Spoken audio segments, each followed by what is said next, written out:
Friends, welcome back to my channel. Annapurna స్టూడియోస్లో సంక్రాంతి సందడి మొదలైంది. అక్కినేని కుటుంబానికి చెందిన అన్నపూర్ణ స్టూడియోలో వందల మంది పనిచేస్తున్నారు. అక్కడ సంక్రాంతి వేడుకలకు అక్కినేని నాగచైతన్య, శోభితా దూదిపాల కలిసి హాజరయ్యారు.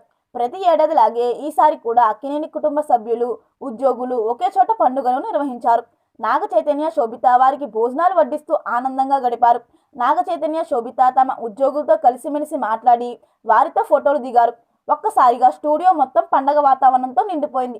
నాగచైతన్య తమ ఉద్యోగులకు పండగ శుభాకాంక్షలు తెలియజేశారు. ఇప్పుడు ఈ ఫోటోలు సోషల్ మీడియాలో వైరల్గా మారాయి. దాదాపు 100 మంది ఉద్యోగులకు పైగానే ఈ వేడుకలకు హాజరయ్యారు. ప్రతి ఏడాది అక్కినేని కుటుంబం నుంచి ఎవరొకరు సంక్రాంతి వేడుకలను నిర్వహిస్తుంటారు. మరిన్ని వీడియోల కోసం మన ఛానల్ని సబ్స్క్రైబ్ చేయడం మర్చిపోకండి.